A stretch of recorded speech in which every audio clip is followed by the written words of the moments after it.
افلا یتدبرون القرآن، تدبر قرآن، مولانا امین احسن اصلاحی۔ سورہ جاثیہ آیات 1 تا 15۔ اعوذ باللہ من الشیطان الرجیم، بسم اللہ الرحمن الرحیم۔ حامیم تنزیل الکتاب من اللہ العزیز الحکیم۔ ان فی السماوات والارض لآیات للمؤمنین وفی خلقکم وما یبث من دابۃ آیۃ لقوم یوقنون۔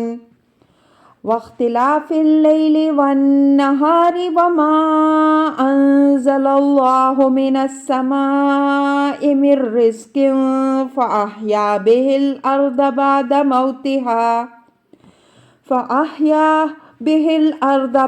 موتها وتصریف الرياح آیۃ لقوم یعقلون۔ تلک آیات اللہ نتلوها علیک بالحق فبأی حدیث بعد اللہ وآیاتہ یؤمنون۔ ویل لکل افاک اثیم یسمع آیات اللہ تتلی علیہ ثم یصر مستکبرا کأن لم یسمعها فبشرہ بعذاب علیم۔ وَإِذَا عَلِمَ مِنْ آیَاتِنَا شَيْئًا اتَّخَذَهَا هُزُوًا أُولَئِكَ لَهُمْ عَذَابٌ مُّهِينٌ مِّن وَرَائِهِمْ جَهَنَّمُ وَلَا يُغْنِي عَنْهُمْ مَا كَسَبُوا شَيْئًا وَلَا مَا اتَّخَذُوا مِن دُونِ اللَّهِ أَوْلِيَاءَ وَلَهُمْ عَذَابٌ عَظِيمٌ۔ هَذَا هُدًى وَالَّذِينَ كَفَرُوا بِآيَاتِ رَبِّهِمْ لَهُمْ عَذَابٌ مِّن رِّجْزٍ أَلِيمٌ۔ اللہ الذی سخر لکم البحر لتجری الفلک فیہ بأمرہ ولتبتغوا من فضلہ ولعلکم تشکرون۔ وسخر لکم ما فی السماوات وما فی الارض جمیعا منہ ان فی ذلک لآیۃ لقوم یتفکرون۔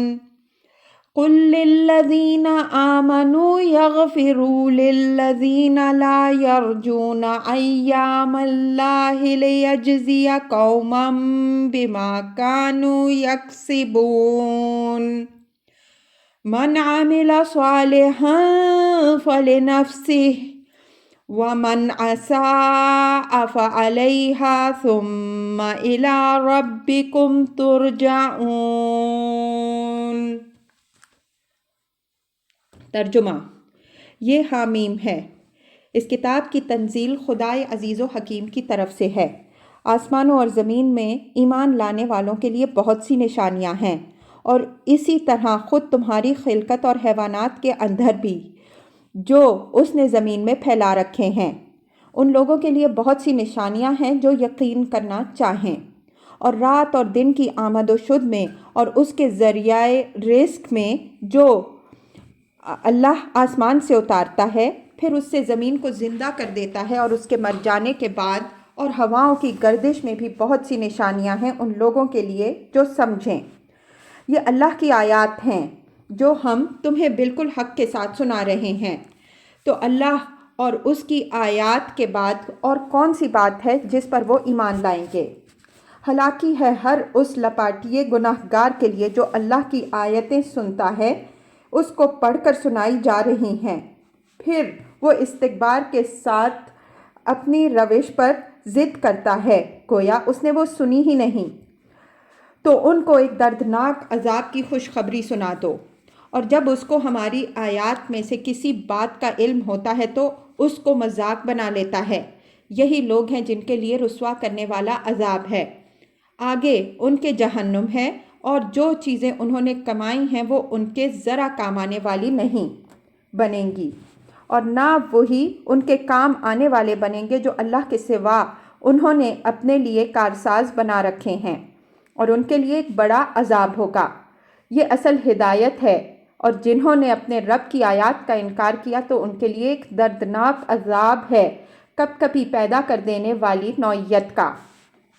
اللہ ہی ہے جس نے تمہارے لیے سمندر کو سازگار بنا دیا تاکہ اس کے حکم سے اس میں کشتیاں چلیں، اور تاکہ تم اس کے شکر گزار رہو، اور اسی نے تمہاری خدمت میں لگا رکھا ہے ان چیزوں کو جو آسمانوں اور زمین میں ہیں، سب کو اپنی طرف سے۔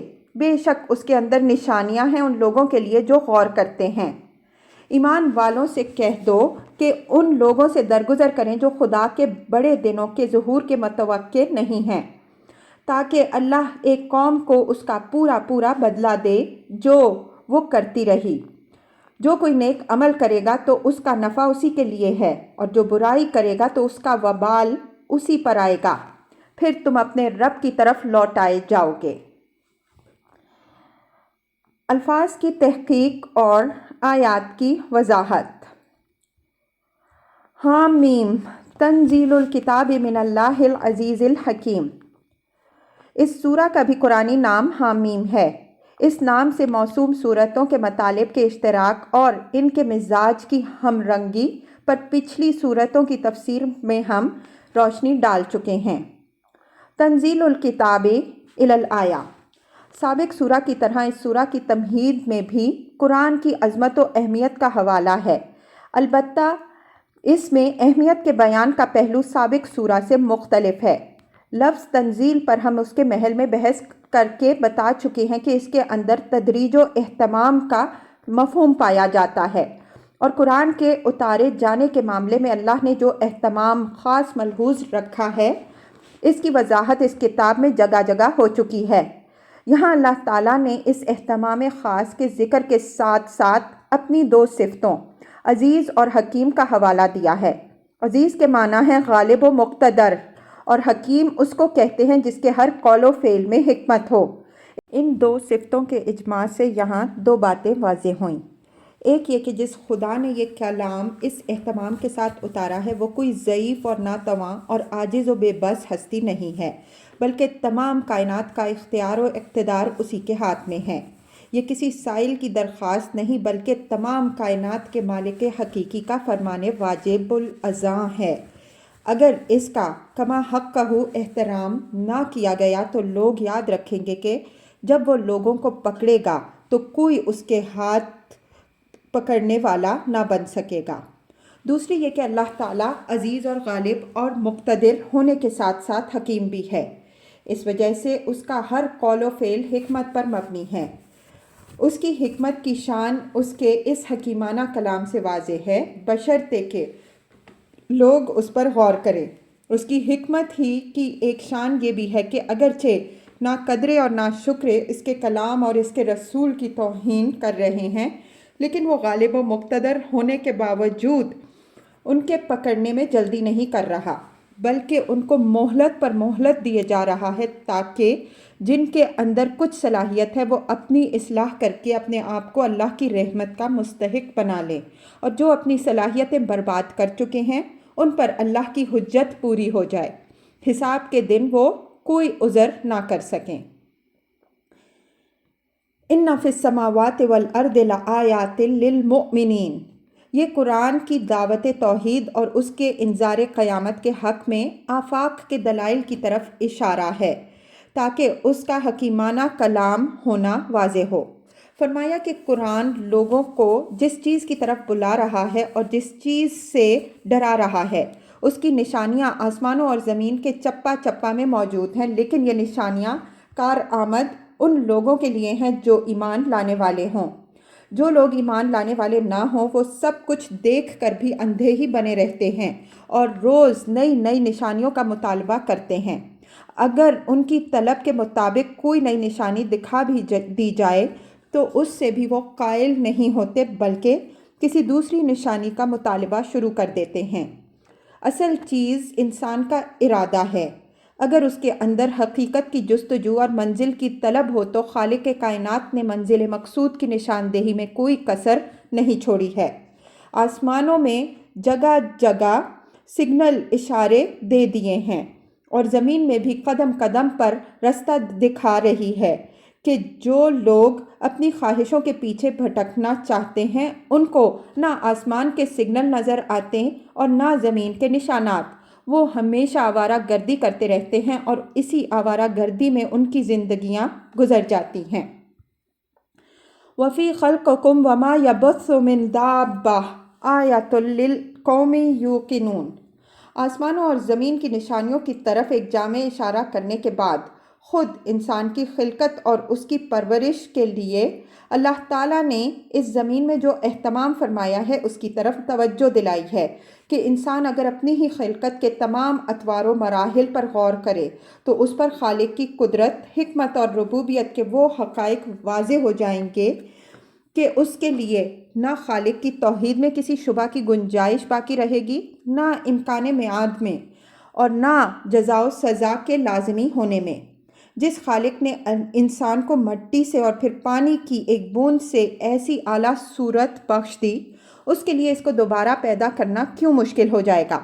جس پروردگار نے انسان کی پیدائش کے بالکل ابتدائی مرحلے سے لے کر اس کے آخری مرحلہ تک پرورش کا یہ انتظام فرمایا، آخر وہ اس کو بالکل غیر مسئول کس طرح چھوڑ دے گا؟ جو انسان اتنی اعلیٰ صلاحیتوں کے ساتھ وجود میں آیا ہے، آخر اس کی صلاحیتوں کے باب میں اس سے پرسش کیوں نہیں ہوگی؟ پھر یہ کہ جس انسان کے لیے اللہ تعالیٰ نے اس کائنات کے تمام ازداد اور تمام اجزائے مختلفہ کو سازگار بنایا، آخر اس کی کیا شامت آئی ہوئی ہے کہ وہ اس کی عبادت میں کسی دوسری چیز کو شریک کرے؟ وَمَا يَبُثُّ مِن دَابَّةٍ میں اشارہ اس سامان ربوبیت کی طرف ہے جو اللہ تعالیٰ نے چوپایوں کی شکل میں انسان کے لیے مہیا فرمایا ہے۔ اگر انسان غور کرے تو اس امر میں ذرا شبہ کی گنجائش نہیں ہے کہ انسان چوپایوں سے جو گوناگون فوائد حاصل کر رہا ہے یہ اس کو محض اتفاقی واقعے کے طور پر حاصل نہیں ہو رہے ہیں، بلکہ اللہ تعالیٰ نے انہی فوائد کے لیے ان چیزوں کو وجود بخشا اور ہر اعتبار سے ان کو ان کے فوائد کے لیے موزوں بنایا۔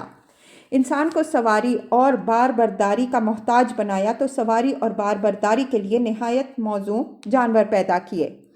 اس کو دودھ اور گوشت اور کھال اور اون کا ضرورت مند بنایا تو ان تمام ضروریات کے لیے الگ الگ نہایت مناسب چوپائے عطا کیے۔ یہ چیز اس بات کی صاف دلیل ہے کہ اس کائنات کا خالق نہایت مہربان ہے اور اس کی شکر گزاری واجب ہے۔ پھر اس سے یہ بات بھی لازم آتی ہے کہ جب اس نے انسان کو اس اہتمام کے ساتھ اپنی نعمتوں سے نوازا ہے تو لازم ہے کہ ایک ایسا دن بھی آئے جس دن وہ ان نعمتوں کے متعلق لوگوں سے سوال کرے، جنہوں نے ان کا حق پہچانا ہو ان کو انعام دے، اور جو ان کو پا کر خدا کو بھول بیٹھے ہوں ان کو اس کفران نعمت کی سزا دے۔ لِقَوْمٍ یوقنون میں فعل یوقنون ارادہ فعل کے مفہوم میں استعمال ہوا ہے، یعنی مذکورہ چیزوں کے اندر توحید، میعاد اور جزا و سزا کی دلیلیں تو بے شمار ہیں، لیکن مجرد دلیلوں کا وجود اس کے لیے نافع نہیں ہے۔ جس کے اندر دلیلوں کو قبول کرنے کا ارادہ نہ پایا جاتا ہو، جو شخص کسی بات کا یقین نہیں کرنا چاہتا وہ بدیہی سے بدیہی حقیقت کے خلاف بھی کچھ نہ کچھ شکوک ایجاد کر ہی لیتا ہے۔ وَاخْتِلَافِ اللَّيْلِ وَالنَّهَارِ وَمَا أَنزَلَ اللَّهُ مِنَ السَّمَاءِ مِن رِزْقٍ فَأَحْيَا بِهِ الْأَرْضَ بَعْدَ مَوْتِهَا وَتَصْرِيفِ الرِّيَاحِ آیَةٌ لِقَوْمٍ یَعْقِلُونَ۔ اختلاف کے معنی یہاں یکے بعد دیگرے رات اور دن کی آمد و شد کے ہیں۔ ساتھ ہی یہ لفظ اس اختلاف مزاج کی طرف بھی ایک لطیف اشارہ کر رہا ہے جو رات اور دن کے اندر پایا جاتا ہے اور جو اس کائنات کی نشو و نما اور اس کی بہبود و بقا کے لیے ضروری ہے۔ مِن رِزْقٍ سے مراد یہاں پانی ہے جو ذریعہ رزق بنتا ہے، گویا مسبب سبب کے لیے استعمال ہوا ہے۔ الفاظ کا یہ طریقہ استعمال عربی بلکہ کم و بیش ہر زبان میں معروف ہے۔ اختلاف لیل النہار کی دلیل قرآن میں جگہ جگہ مذکور ہوئی ہے کہ باوجود یہ کہ ان دونوں کے اندر نسبت ضدین کی ہیں، ایک خشک ہے دوسرا گرم، ایک پرسکون ہے دوسرا پرشور، ایک تاریک ہے دوسرا روشن، تاہم ان کے اندر انسان کی پرورش کے لیے زوجین کی سی سازگاری اور موافقت پائی جاتی ہے۔ یہ اس بات کی نہایت واضح دلیل ہے کہ دونوں ایک ہی خدا کے بنائے ہوئے اور اسی کے حکم سے برابر پوری پابندی وقت کے ساتھ اپنے مفروضہ فرائض کی بجا آوری میں سرگرم ہیں۔ اگر یہ الگ الگ خداؤں کی ایجاد ہوتے تو ان کے اندر جو سازگاری پائی جاتی ہے اس کا وجود بھی آنا ناممکن تھا، اور اگر یہ سازگاری وجود میں نہ آتی تو اس کرۂ زمین کے باشندوں کے لیے زندگی ناممکن ہو جاتی۔ یہی حال بارش کا ہے کہ وہ ہوتی ہے تو آسمان سے، لیکن زندگی زمین اور اہل زمین کو بخشتی ہے۔ یہ اس بات کی صاف دلیل ہے کہ آسمانوں اور زمین کے اندر ایک ہی ارادہ کار فرما ہے۔ اگر آسمان کے دیوتا الگ اور زمین کے دیوتا الگ ہوتے تو آسمان کو کیا پڑی تھی کہ وہ زمین والوں کے لیے غذا کا ذخیرہ اتارتے۔ پھر یہ بات بھی ہر موسم میں ہر خاص و عام کے مشاہدے میں آتی ہے کہ زمین بالکل خشک اور بے آب و گیا ہوتی ہے، اس کے کسی گوشے میں بھی زندگی کی کوئی نشانی دکھائی نہیں دیتی کہ بارش کا ایک چھینٹا پڑتے ہی دیکھتے زمین کا ہر گوشہ لہلہا اٹھتا ہے۔ تو جس خدا کی یہ شانیں ہر موسم میں ہم دیکھتے ہیں، اگر وہ اس دنیا کے مرکب جانے کے بعد اس کو دوبارہ زندہ کرنا چاہے تو کیا یہ کام اس کے لیے مشکل ہو جائے گا؟ وَالتَّصْرِيفِ الرِّيَاحِ یعنی ہواؤں کی گردش میں بھی خدا کی قدرت، رحمت، ربوبیت اور اس کی نقمت کی نشانیاں موجود ہیں۔ صاف معلوم ہوتا ہے کہ ایک ہی مصرف کے ہاتھ میں ان کی باگ ہے اور وہی اپنی حکمتوں کے تحت ان کو استعمال کرتا ہے۔ اگر وہ ان کو روک دے تو چشم زدن میں ساری دنیا تباہ ہو جائے۔ وہ چاہے تو ایک قوم کے لیے اس کو رحمت بنا دے اور دوسری قوم کے لیے نقمت۔ اسی ہوا کی گردش سے اللہ تعالیٰ نے حضرت موسیٰ علیہ السلام اور ان کی قوم کو نجات بخشی، اور اسی کی گردش سے فرعون اور اس کی قوم کو ہلاک کیا۔ دن یہ بات مشاہدہ میں آتی رہتی ہے کہ کسان اپنی فصل کے مستقبل سے نہایت مطمئن ہوتے ہیں، لیکن دفعتاً کوئی ایسی ہوا چل جاتی ہے کہ مستقبل تاریک ہو جاتا ہے۔ ملا اپنی کشتیوں کے بادبان کھولے ہوئے اور کسان اپنی گندم صاف کرنے کے آلات لیے ہوئے سازگار ہوا کے انتظار میں چشم براہ ہوتے ہیں، لیکن اللہ تعالیٰ کے سوا کسی کے اختیار میں نہیں کہ سازگار ہوا چلا دے۔ اس زمانے میں سائنس کی بدولت اگرچہ انسان کے اندر یہ زوم پیدا ہو گیا ہے کہ اس نے ابرد ہوا کو بہت بڑی حد تک اپنے قابو میں کر لیا ہے، لیکن قدرت ذرا سا جھنجھوڑ دیتی ہے تو اس ادعا کا سارا بھرم کھل جاتا ہے۔ یہ باتیں اس بات کی صاف شہادت ہیں کہ ایک ہی ذات ہے جو اس کائنات کے تمام عناصر پر حکمران ہے۔ اس کے اذن کے بغیر ایک پتا بھی اپنی جگہ سے نہیں ہل سکتا۔ آیات لقوم یعقلون یعنی نشانیاں تو قدم قدم پر توحید اور معاد کی موجود ہیں، لیکن یہ نشانیاں نظر ان لوگوں کو آتی ہیں جو اپنی عقل سے کام لیتے ہیں۔ جو لوگ اپنی عقل سے کام نہیں لیتے یا کام لیتے ہیں تو بس اسی حد تک جس حد تک وہ ان کی مادی ضروریات کی تکمیل میں ان کا ہاتھ بٹا سکے، وہ لوگ ان نشانیوں کے اصلی جمال کے مشاہدہ سے محروم ہی رہتے ہیں۔ یہاں قرآن نے ان نشانیوں کی طرف اجمالی اشارات کیے ہیں، اس وجہ سے ہم بھی اجمالی اشارات پر اکتفا کرتے ہیں۔ پچھلی صورتوں میں یہ باتیں تفصیل سے گزر چکی ہیں اور ہم بھی ان کی وضاحت پوری تفصیل سے کر چکے ہیں۔ اوپر کی تینوں آیات سے یہ حقیقت واضح ہوئی کہ اہل ایمان کے لیے تو اس کائنات کا گوشہ گوشہ توحید و معاد کی نشانیوں سے معمور ہے، دوسرے تو ان سے بھی یہ نشانیاں مخفی نہیں، بشرطے کہ ان کے اندر جاننے اور یقین کرنے کا حوصلہ اور اپنی عقل سے صحیح کام لینے کا دم و داعیہ ہو۔ جو لوگ ایک حقیقت کو خواہ وہ کتنی ہی واضح ہو ماننا ہی نہیں چاہتے یا اپنی عقل سے وہ اصل کام لیتے ہی نہیں جس کے لیے وہ فی الحقیقت خلق ہوئی ہے۔ ایسے لوگوں کے اندھے پن کا کوئی علاج نہیں ہے۔ تِلْکَ آیاتُ اللہِ نَتْلُوهَا عَلَيْکَ بِالْحَقِّ فَبِأَيِّ حَدِیثٍ بَعْدَ اللہِ وَآیاتِهِ یُؤْمِنُونَ۔ یہ حضرت صلی اللہ علیہ وآلہ وسلم کے لیے تسلی اور آپ صلی اللہ علیہ وآلہ وسلم کے مخالفین کو ملامت ہے۔ تلکا کا اشارہ آفاق و انفس کی انہی نشانیوں کی طرف ہے جو اوپر کی آیات میں مذکور ہوئیں۔ فرمایا کہ اللہ کی توحید، اس کی قدرت و حکمت اور اس کے روز و جزا و سزا کی یہ نشانیاں ہیں جو اس قرآن کے ذریعے سے ہم تم کو ان کے صحیح نتائج و لوازم کے ساتھ پڑھ کر سنا رہے ہیں۔ یہ نشانیاں اس قدر واضح ہیں کہ کوئی ذی ہوش ان کا انکار نہیں کر سکتا۔ انہی کے واقعی نتائج و لوازم کو قرآن تسلیم کرنے کی دعوت دے رہا ہے۔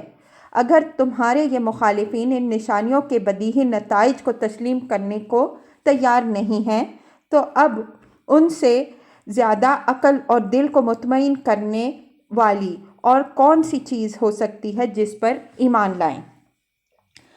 نتلوہا علیک بالحق میں بالحق سے مراد وہ قطعی اور حقیقی نتائج ہیں جو ان نشانیوں پر غور کرنے سے سامنے آتے ہیں۔ یہ قید اس حقیقت کی طرف اشارہ کر رہی ہے کہ جہاں تک ان نشانیوں پر غور کرنے کا تعلق ہے، ان پر غور تو دوسرے بھی کرتے ہیں لیکن وہ اپنے مخصوص اور نہایت محدود زاویے سے غور کرتے ہیں۔ اس وجہ سے یا تو ان حقائق تک پہنچ نہیں پاتے جو ان کے اندر مضمر ہیں، یا پہنچتے ہیں لیکن چونکہ وہ ان کے نفس کی خواہشوں کے خلاف ہیں اس وجہ سے ان کے اعتراف سے گریز کرتے ہیں۔ مثلاً آسمان و زمین کی نشانیوں پر فلکیات و ارضیات کے ماہرین بھی غور کرتے ہیں۔ انسان کی خلقت پر اناٹمی والے بھی تحقیق کرتے ہیں۔ حیوانات کے مختلف پہلوؤں پر علم الحیوانات والے بھی سر کھپاتے ہیں۔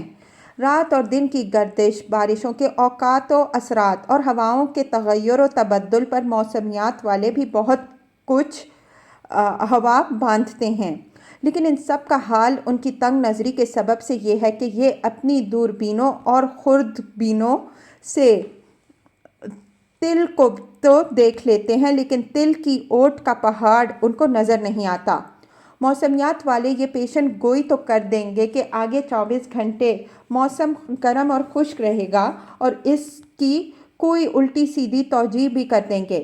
اکثر حالات میں ان کی پیشن گوئی صحیح بھی ثابت ہوتی ہے اور بعض حالات میں ان کی پیش کردہ توجیہ سے بھی انکار نہیں کیا جا سکتا، لیکن ان کی نگاہ صرف ہواؤں کے تصرف کی نوعیت اور اس کے اثرات کا اندازہ کرنے تک محدود رہ جاتی ہے۔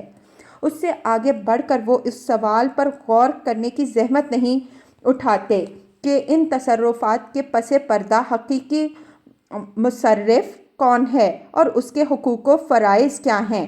حالانکہ کائنات کے اندر یہ تمام تصرفات و تغیرات جو ہوتے ہیں یہ اسی لیے ہوتے ہیں کہ انسان اس اصل سوال تک پہنچے، اس کا حل دریافت کرے اور اگر خدا کا کوئی بندہ اس کو اس سوال کا کوئی دل نشیں حل بتائے تو اس کو قبول اور اس پر عمل کرے۔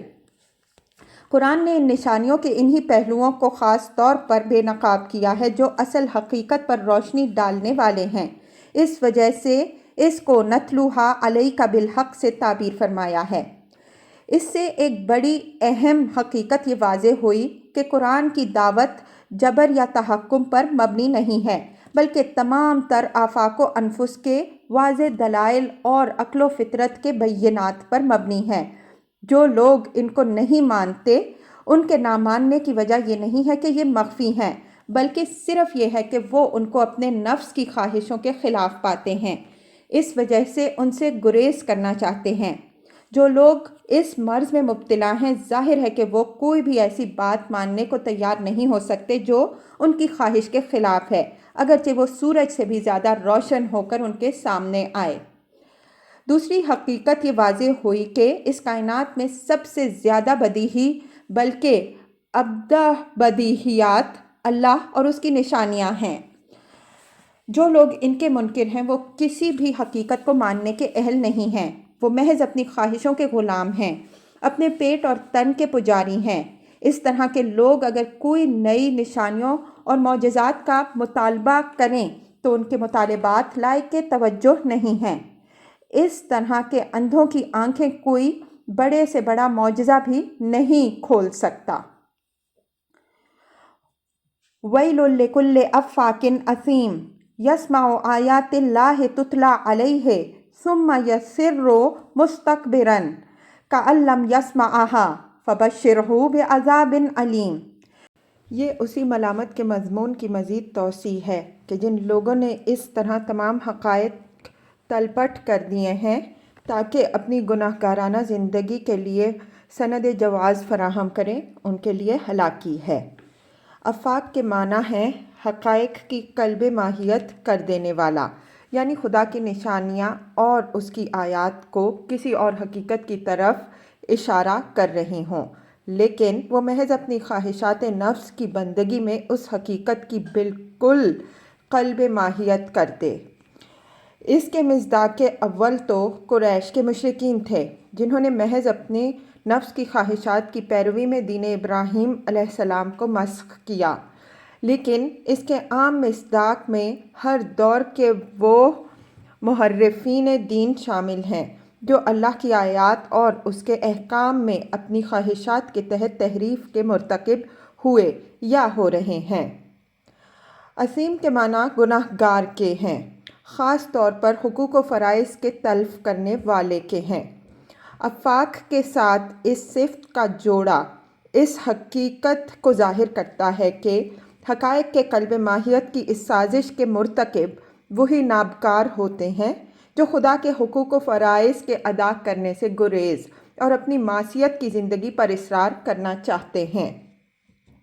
فرمایا ان بدبختوں کے لیے ہلاکی اور تباہی ہے، اس لیے کہ اللہ کی آیات ان کو سنائی جا رہی ہیں لیکن یہ نہایت تکبر کے ساتھ ان کو سن کر اس طرح چل دیتے ہیں کہ گویا کوئی بات انہوں نے سنی ہی نہیں۔ یہ اشارہ قریش کے لیڈروں کے اس رویے کی طرف ہے جو وہ نبی صلی اللہ علیہ وآلہ وسلم کی دعوت کے جواب میں اختیار کرتے۔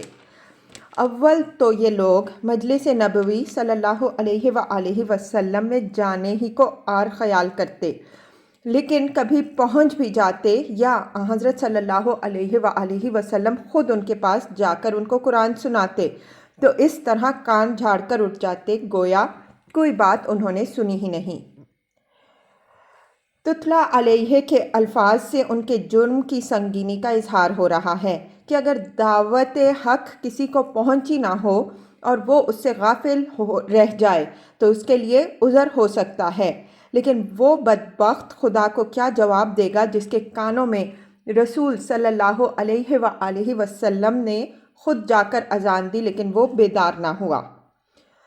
یسر مستکبرن میں اصرار علی الشرک کے اصل سبب پر روشنی پڑتی ہے کہ ان کے اصرار کی اصل علت یہ نہیں ہے کہ ان پر حقیقت واضح نہیں ہوئی، بلکہ وہ اس بات میں اپنی سبکی سمجھتے ہیں کہ قوم کے سردار اور اعیان و اشراف ہو کر ایک ایسے شخص کی بالا تری اپنے اوپر تسلیم کر لیں جو دنیاوی وجاہت میں ان کا ہمسر نہیں ہے۔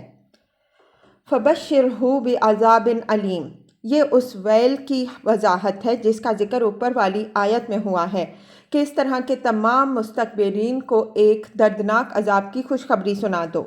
یہ لوگ اگر اپنے غرور کے باعث نجات کی بشارت سے اپنے کان بند کیے ہوئے ہیں تو بند رکھیں، عذاب کی خوشخبری بہرحال ان کو پہنچا دو جو اس طرح کے لوگوں کے لیے لازمی ہے۔ وَإِذَا عَلِمَ مِنْ آيَاتِنَا شَيْئًا اتَّخَذَهَا هُزُوًا أُولَٰئِكَ لَهُمْ عَذَابٌ مُّهِینٌ۔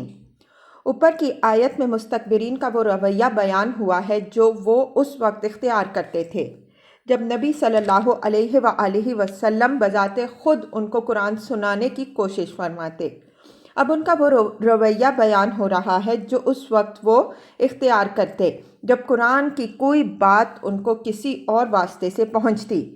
فرمایا کہ ان کو ہماری آیات میں سے کسی چیز کا علم ہوتا ہے تو اس کو مذاق میں اڑانے کی کوشش کرتے ہیں تاکہ دوسرے ان سے متاثر نہ ہونے پائیں۔ یہ امر یہاں ملحوظ رہے کہ قرآن کے زمانہ نزول میں قریش کے اندر ایسے لوگ بھی تھے جو غیر جانبدارانہ ذہن کے ساتھ قرآن کی آیتیں سنتے اور ان سے متاثر بھی ہوتے تھے۔ اس طرح کے لوگ ان آیتوں کو اپنے سرداروں کے علم میں بھی لانے کی کوشش کرتے تاکہ ان کے باب میں ان کی رائے معلوم کریں۔ ان کے سردار فوراً تاڑ جاتے کہ لوگ ان آیات سے متاثر ہو رہے ہیں۔ اس اثر سے لوگوں کو بچانے کے لیے وہ یہ تو کر نہیں سکتے تھے کہ دلیل سے قائل کر دیں کہ قرآن کی بات میں فلاں چیز عقل یا فطرت یا حقیقت کے خلاف ہے۔ واحد تدبیر جو وہ کر سکتے تھے وہ یہی تھی کہ قرآن کی بات کا مذاق اڑائیں تاکہ اس طرح بات ہوا میں اڑ جائے اور کسی پر اس کا کوئی اثر نہ ہونے پائے۔ اس قسم کی عامیانہ حرکت اگرچہ کچھ زیادہ کارگر نہیں ہوتی، تاہم وقتی طور پر کمزور رائے کے لوگ غلط فہمیوں میں مبتلا ہو جاتے۔ یہ حربہ ہر دور کے شیاطین نے حق کے خلاف استعمال کیا ہے۔ اولئک لہم عذاب مہین، ان لوگوں کے اس رویے کا اصل محرک، جیسا کہ اوپر والی آیت میں مذکور ہوا، استکبار تھا۔ اس وجہ سے فرمایا کہ ان کے لیے ذلیل کرنے والا عذاب ہے۔ انہوں نے حق کے مقابل میں گھمنڈ کیا، اس وجہ سے ان کے لیے آخرت میں رسوائی ہے۔ یہ امر یہاں ملحوظ رہے کہ اگرچہ اللہ کا ہر عذاب پناہ مانگنے کی چیز ہے، لیکن اس کا سب سے زیادہ سخت عذاب وہ ہے جس کے ساتھ رسوائی بھی ہو۔ یہ عذاب مستکبرین کے لیے خاص ہے۔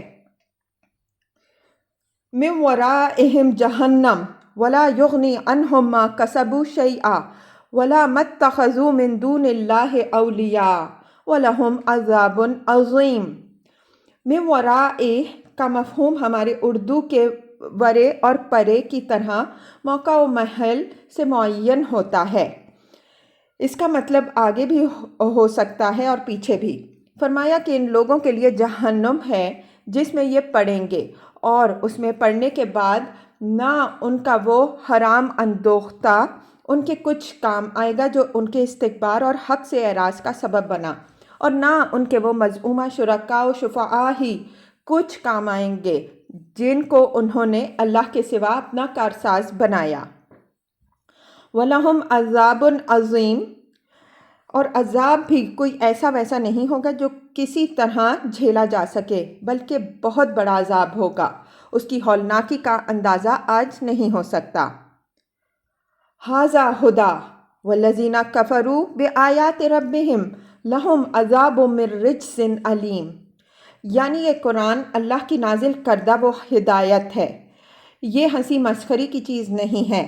جو لوگ اللہ کی ان آیات کا انکار کریں گے یا مذاق اڑائیں گے، وہ یاد رکھیں کہ ان کے لیے ایک دردناک عذاب ہوگا۔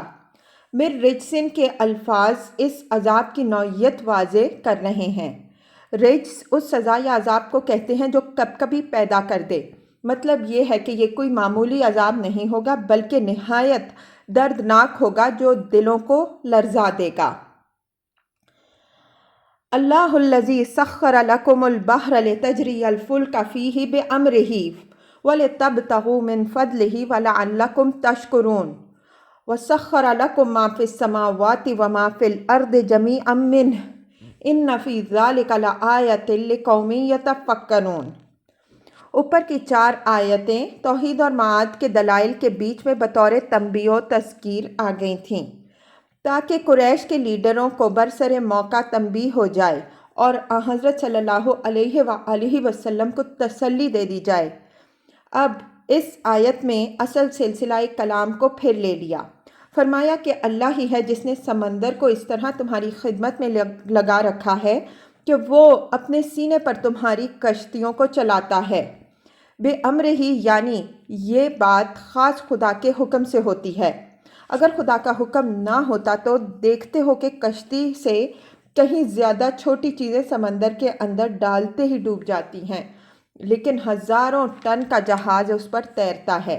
یہ اللہ ہی کا بنایا ہوا قانون ہے کہ لوہے کا ایک چھوٹا سا ٹکڑا تو ڈوب جائے گا، لیکن جہاز اپنے اوپر ہزاروں ٹن لوہا لادے ہوئے نہ ڈوبے۔ وَلِتَبْتَغُوا سے پہلے قرینہ دلیل ہے کہ لِتَرْکَبُوا یا لِتُسَافِرُوا یا اس کے ہم معنی کوئی لفظ محذوف ہے۔ حرف عطف اس حذف کی دلیل ہے۔ مطلب یہ ہے کہ اللہ نے تمہارے لیے یہ اہتمام اس لیے فرمایا کہ تم ایک مقام سے دوسرے مقام کا سفر کرو اور تجارت کی راہ سے اس کے فضل کے طالب بن سکو۔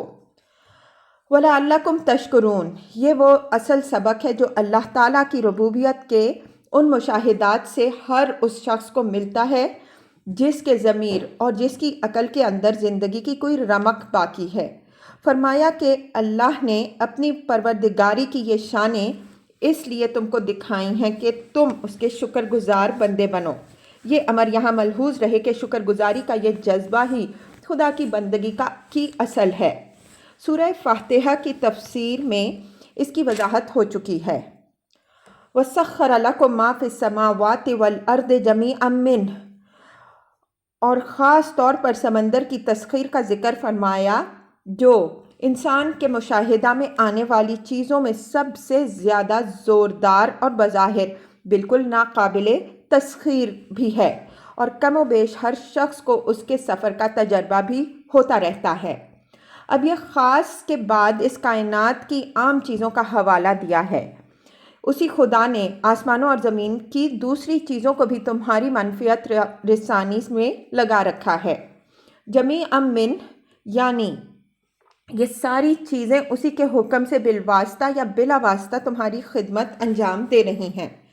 جمیعاً کا تعلق ما سبق سے نہیں بلکہ من سے ہے۔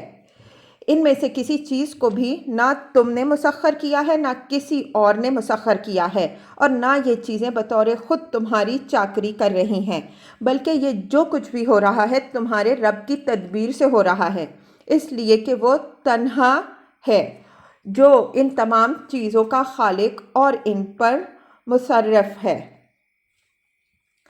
اِنَّ فِي ذَلِكَ لَآیَاتٍ لِقَوْمٍ یَتَفَکَّرُونَ، یعنی غور کرنے والوں کے لیے آفاق کی نشانیوں میں توحید اور معاد کی گوناگوں دلیلیں موجود ہیں۔ ان کا مسخر ہونا اس بات کی دلیل ہے کہ ان میں سے کوئی چیز بھی یہ درجہ نہیں رکھتی کہ اس کو معبود مان کر اس کی پرستش کی جائے، بلکہ ہر چیز اپنے وجود سے اس بات کی شاہد ہے کہ اس کی نکیل ایک بالا تر قوت کے ہاتھ میں ہے جو اس کو اپنی مشیت اور حکمت کے تحت استعمال کر رہی ہے۔ ان کے اندر تضاد و تخالف کے باوجود اس طرح کی موافقت اور سازگاری بھی ہے جو ایک مشین کے پرزوں کے اندر پائی جاتی ہے۔ یہ توافق اس بات کی دلیل ہے کہ ایک ہی ارادہ ہے جو اس کائنات کے پورے نظام پر حاوی ہے۔ اس نظام میں ربوبیت، رحمت اور حکمت کی ایسی شہادتیں موجود ہیں جو اس بات کا ناقابل تردید ثبوت ہیں کہ کوئی اندھی بحری قوت اس کو نہیں چلا رہی ہے۔ اس کا علم، اس کی رحمت اور اس کی حکمت مقتضی ہے کہ وہ ایک ایسا روز جزا و سزا بھی لائے جس میں وہ ان لوگوں کو انعام دے جنہوں نے ان کی نعمتوں کا حق پہچانا، اور ان لوگوں کو سزا دے جنہوں نے ان نعمتوں کی ناقدری کی اور کفر و شرک میں مبتلا ہوئے۔ اگر وہ ایسا نہ کرے تو اس کے معنی یہ ہوئے کہ یا تو نعوذ باللہ بالکل بے اختیار ہے یا بالکل بے حس اور کھلنڈرا۔ یہ باتیں اس کی اعلیٰ صفات کے منافی ہیں۔ آخر میں لفظ یتفکرون اس حقیقت کو ظاہر کر رہا ہے کہ جہاں تک دلائل کا تعلق ہے ان کی کمی نہیں۔ کائنات کا چپا چپا ان سے معمور ہے، اور قرآن نے بھی ان کی پوری تفصیل کر دی ہے۔ کمی جس چیز کی ہے وہ تفکر کی ہے۔ لوگ اللہ کی نشانیوں پر غور نہیں کرتے، اور یہ غور کرنا انسان کا اپنا کام ہے۔ اللہ تعالیٰ اس پر کسی کو مجبور نہیں کرتا۔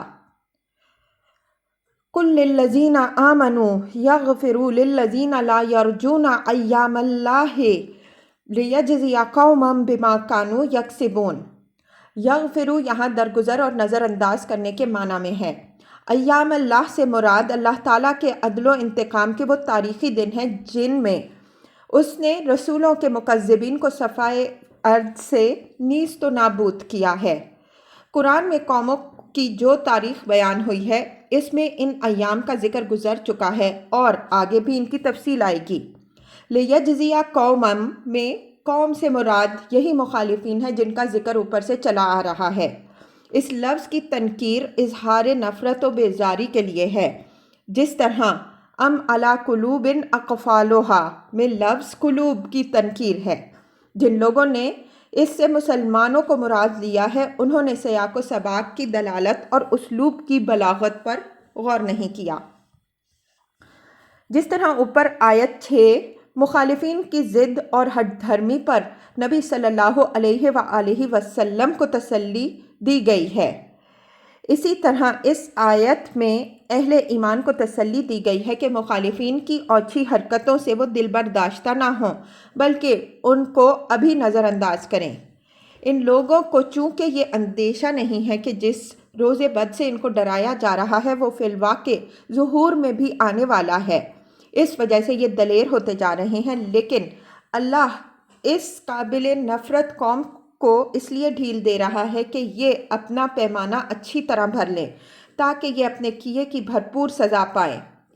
سنت الہی یہی ہے کہ وہ شریروں کو پوری مہلت دیتا ہے تاکہ ان پر اللہ کی حجت پوری ہو جائے اور جب وہ پکڑے جائیں تو ان کے پاس کوئی عذر باقی نہ رہے۔ من عمل صالحا فلنفسہ ومن اساء فعلیہا ثم الی ربکم ترجعون۔ یہ اسی تسلی کے مضمون کی مزید وضاحت ہے کہ اگر یہ لوگ نیکی کی راہ اختیار کریں گے تو اس کا نفع انہی کو پہنچے گا اور اگر بدی پر جمے رہیں گے تو اس کا وبال انہی پر آئے گا۔ اس کی کوئی ذمہ داری اہل ایمان پر نہیں ہوگی جبکہ انہوں نے حق لوگوں کو پہنچا دیا۔ پھر قیامت کے دن سب کی پیشی خدا کے سامنے ہوگی اور اس دن فیصلہ ہو جائے گا کہ کون حق پر رہا اور کون باطل پر، اور کون کس انجام کا سزاوار ہے۔